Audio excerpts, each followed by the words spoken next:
Bukod sa mga Meksikano, ang bansang Japan ang isa sa pinakamahigpit na katunggali ng ating mga pambatong boksingero pagdating sa lower weight class division. Naglipa na doon ang pinakamatitinik na kanilang pambato sa mababang timbang. Kaya naman madalas nakakasagupa ng ating mga kababayan pagdating sa mga championship fight. Hindi rin mawawala sa mga rankings ang kanilang mga pambato sa mga sanctioning body sa buong mundo.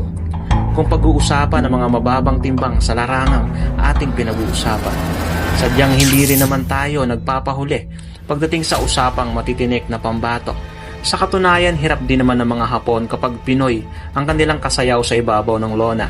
Kung matatandaan natin na pinahirapan ni Nonito Donaire ang kanilang pinagmamalaking sina Oya Inoue sa unang paghaharap, sadyang wala na sa prime ang ating pambato, kaya tinalo ng The Monster sa ikalawang pagkakataon. Kay Nonito Donaire pa lang ay medyo tagilid na ang mga Hapon. Paano pa kung prime na Nonito Donaire ang nakasagupan ng kanilang pambato na nagpatulog kay Vic Darchinyan, nagpangisay kay Fernando Montiel, nagparitiro kay Jorge Arce. Sadyang mamalasin ka nga naman kapag nasa kalakasan pa ng Pinoy ang kanilang makakasagupa sa ibabaw ng lona. Katulad na nga lamang ng kanilang pambatong kampyon na si Ryu Yamanaka. Nakasagupa nito ang ating pambato na si Vic Saludal noong July 13, 2018. Ito ang ikalawang pagkakataon na idedepensa ng Hapon ang kanyang WBO World Minimum Weight title. Sa sobrang kumpiyansa ng Hapon ay nanood pa mismo ng live sa venue ang kanyang ina at mga kapatid. Ang hindi nila alam ay ito ang pinakamasakit na mapapanood nila sa ibabaw ng lona si Ryu Yamanaka habang binubugbog ng ating kababayang si Vic Saludal. Narito at ating panoorin ang punong-puno ng aksyon na pinamalas ng dalawang Asyanong boksingero. Pero bago natin simulan yan ay kung maaari sa paki-like and share ng ating video at paki-subscribe ng ating channel. Maraming salamat. Sa pagtunog pa nga lang ng kampana ay kapwa mainit na ang parehong boksingero. Bumibitaw kaagad ang mga kombinasyon ng ating pambato at gumaganti rin naman kaagad ang pambato ng Japan.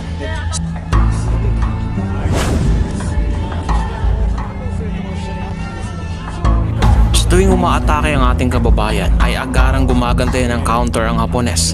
Halatang punteriya nito ay katawan ng ating pambato.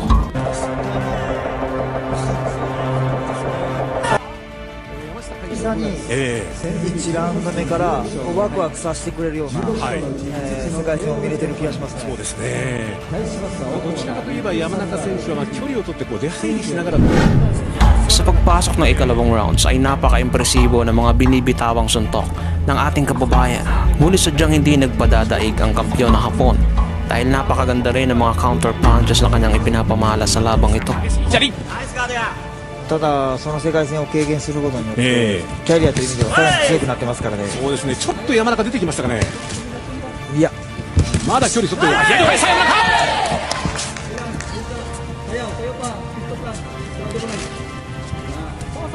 まあその世界戦の後は長く戦ったラウンドが10ラウンドというこの挑戦者のサルダール。さあ一方のチャンピオンの山中でありますが、この接近戦とにかくインファイトというものを練習してきました。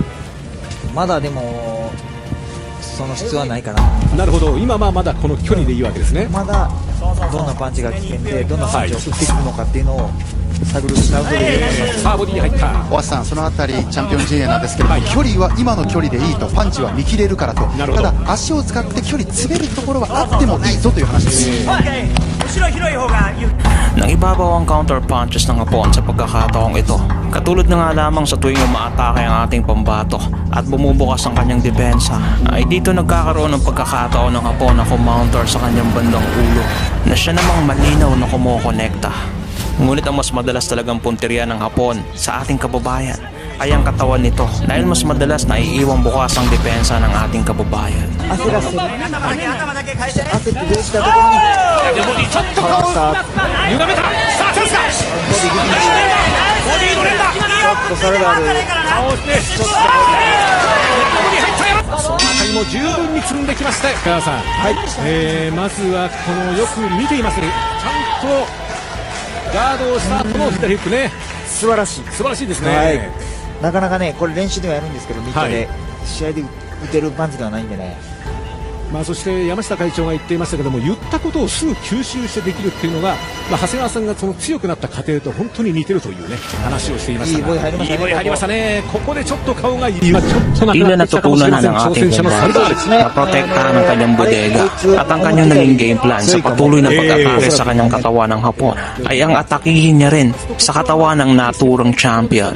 Nang sa ganon ay malimitahan din ang pag-atake sa kanyang katawan at makapag-set up ng isang magandang counter. してくれないっていうのもあると思います。まあ、そうしますと今度は右入って左のダブルです。ボディのダブルアッパー、さあ左のダブル積極的に行く左、もう一回ダブル、ち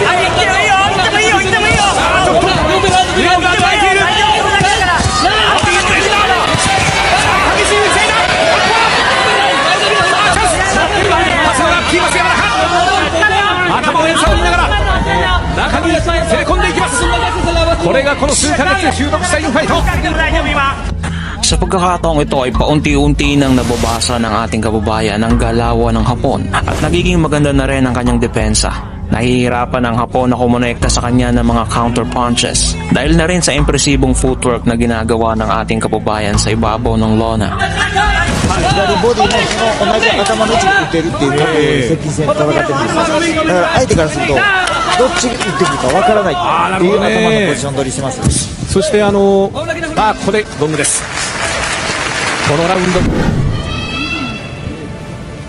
長谷川さん、山中は自分の距離をうまいところで取りつつですね、いけるときには積極的に中に入っていくというね。いける時は、はいちょっとタイミングずらしていって、で相手が入って Napakasipag bumoto ng mga kombinasyon ng Japanese champion. Pero dahil sa adjustment na ginawa ng ating kababayan, ay hindi masyadong kumukonekta ang mga suntok nito. Bagkus ay mas lalo pang nakakakonekta ang ating kababayan ng kanyang mga opensa. もう当たるんじゃないかなと思いますね。なるほどね。まだ左をダブルかフック、今度は右、さあちょっとバランスを崩した。ここはちょっとチャンスかもしれません。この試合も強くなりました。トレーニングを重ねる中で脅威は2センチ増え、体幹も強くなったこのチャンピオンの山中。また左のボディ、この戦い方が僕いいかなと思いますね。この押し合いでも体力消耗しますから、そうですね。サルダールさんがこんなにスタミナがあるとは思わないです。さあ今度は2ラッパー、しかしどうですか、初防衛戦からこの変化の差ですね。すごいボディでグッていってますね、今。これは後から効いてきますからね。さあ第6ラウンド、ただあまり無防備にならないってことだけは常に頭に置いて、そうですね、アッパーも何回か打ってきてますから、はい、あのアッパーがかなり強烈な部分もあります。挑戦者のサルダール、チャンピオンの山中はこのビッグサルダール一番やりたくなかった相手だと言っていましたが、そのサルダーに対して左のボディ、戦い方変えてくる。 Dahil sa depensa ng ating kababayan sa kanyang katawan, ay minsan nakakaligtaan niya na nakabukas ang depensa niya sa kanyang bandang ulo. Nakakalusot ang uppercut ng Hapon. Ganun pa man ay napakaganda na ng depensa ng ating pambato at nakakapag-counter din ito sa katawan ng Japanese champion. 攻撃に攻撃を仕掛けていきます。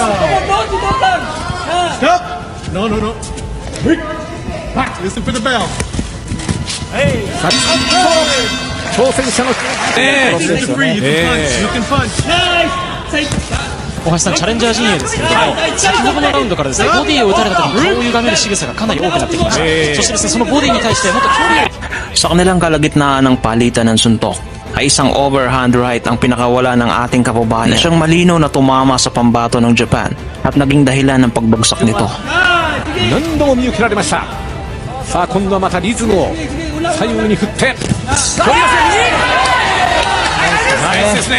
ジャブの打ち終わり、しっかり沈ん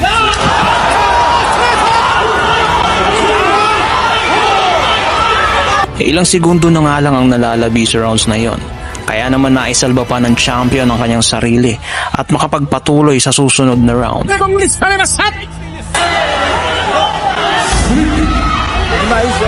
今のでですよ。あと30秒なんで、クレンチですよ、まだ。さあ残り30秒です。この第7ラウンドにチャンピオンダウン、クリンチインです。さあここはクリンチに持っていく。スイッチです。さ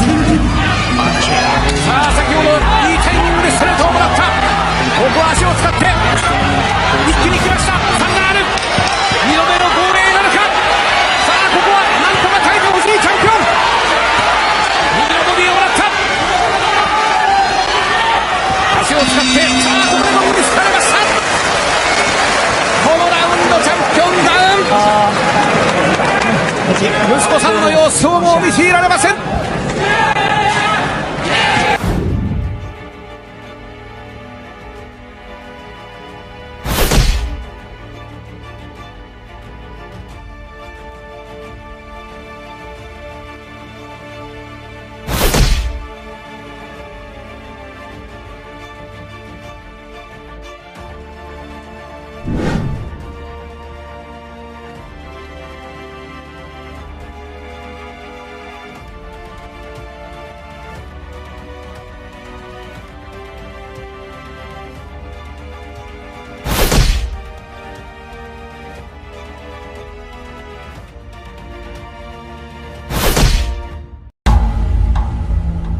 Isang magandang opensa na naman ang ginawa ng Japanese champion dahil siya naman ang nag-adjust sa laban na ito.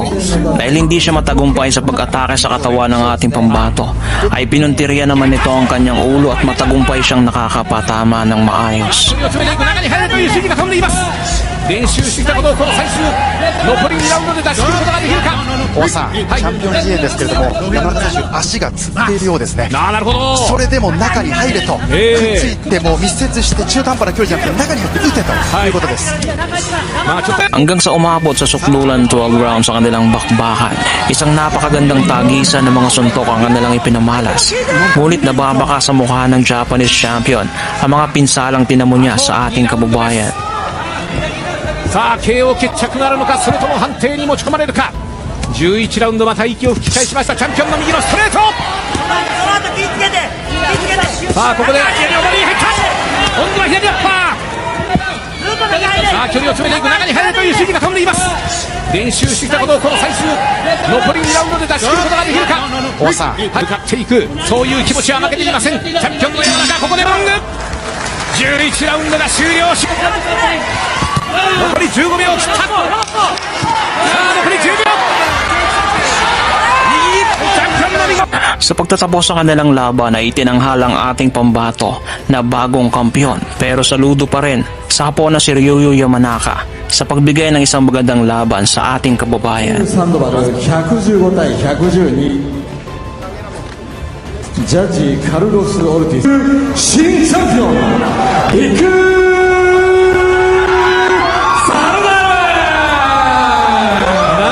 山中龍也、世界への2度目の挑戦。3対0、判定負け。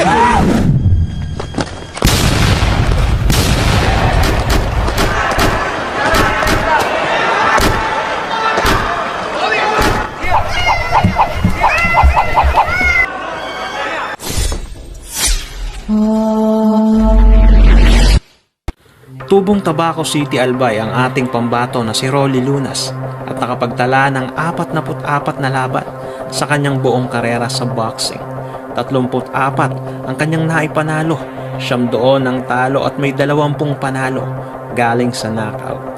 Hindi man pinalad na makakuha ng isang pandaigdigang kampyonato, ay disente para naman ng maituturing ang kartadang inilatag nito sa 13 taong pakikipagsagupa sa ibabaw ng lona. May magandang knockout ratio ang tinaguriang Rolly Matsushita na may 45.45% sa kanyang talaan. Minsang naging OPBF champion at isang solid bantamweight contender sa bansang Japan. Ang kamao ng isang Rolly Lunas ay sadyang napakadelikado na maaaring tumapos ng kalaban sa unang round pa lang ng bakbakan. Tulad na nga lamang ng makaharap nito si Paramod Mongpineme ng bansang Thailand. Halos hindi man lang pinagpawisan ng ating pambato dahil sa pinatikim agad nito ang bigat ng mga kamao ng isang Rolly Lunas. Unang round pa lang ng kanilang laban, halina't balikan ang napaka-impresibong panalo ni Rolly Lunas sa pambato ng Thailand na ginanap sa Nagoya, Japan taong 2010. Pero bago natin simulan yan ay kung maaari sana paki-like and share ng ating video at paki-subscribe ng ating channel. Maraming salamat.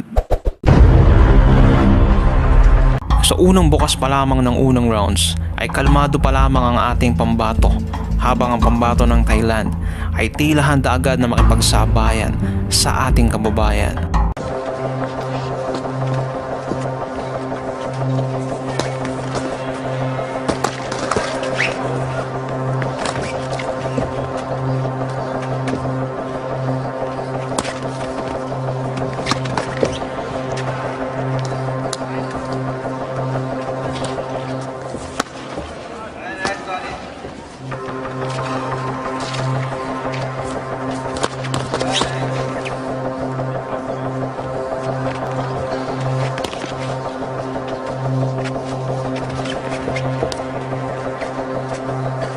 Sa pagkakataong ito ay nagpakawala ng body shots ang ating pambato, ngunit hindi nagpasindak ang pambato ng Thailand at bumawi agad sa ating kababayan.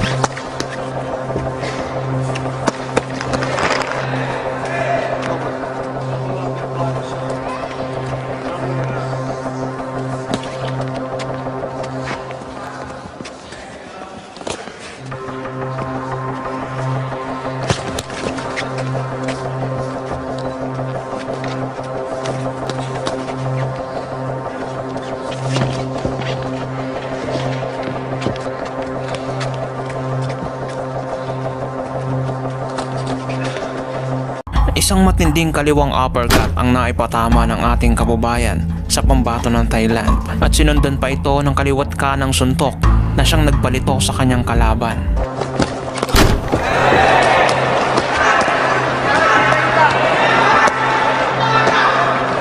Malakalmot ng pusa naman ang iginante ng Thai boxer sa ginawang atake ng ating kababayan.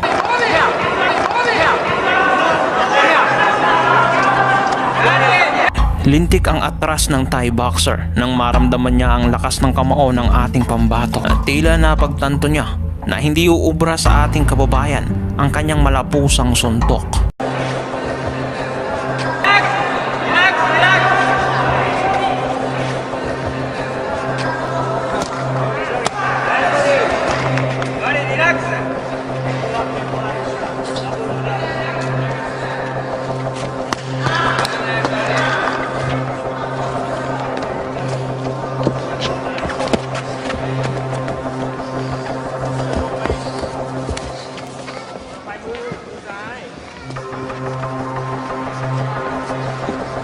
Kahit anong pag-iwas ang ginawa ng Thai boxer, ay nahuli pa rin ito ng ating kababayan ng isang body shot na siyang nagpahandusay sa kanyang kalaban.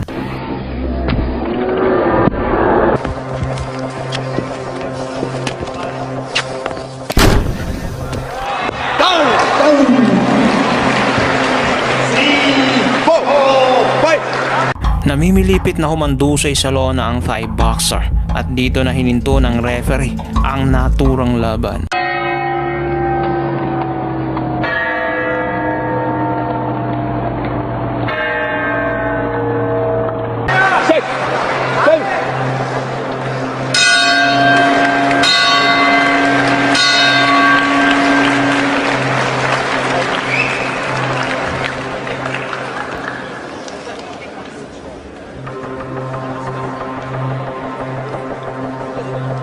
Sa sobrang sakit ng tinamo ng pambato ng Thailand sa mga kamay ng ating kababayan, ay hindi pa rin ito nakakabangon hanggang sa ideklarang panalo na ang ating pambato via technical knockout.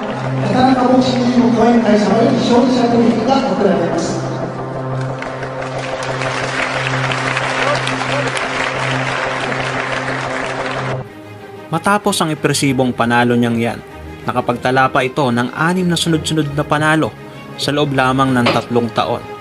Natapos lamang ang karera nito nang matalo kay Chris Avalos via technical knockout sa round 3 pa lamang ng kanilang 10 rounds battle noong 2013 para sa NABO at WBO Super Bantamweight title. Si Rolly Lunas ay pinsan ni Stephen Lunas na siyang tumulong kay John Riel Casimero nung naghahanda pa ito sa laban niya kay Paul Butler. At siya pa namang kasalukuyang catman at assistant sa corner ni Cuadro Alas Janriel Casimero. At dati rin itong nanilbihan bilang cornerman ni Mercito Gesta, isa ring boksingero na ating kababayan. Kaya naman nasa dugo talaga ng mga lunas ang sports ng boxing.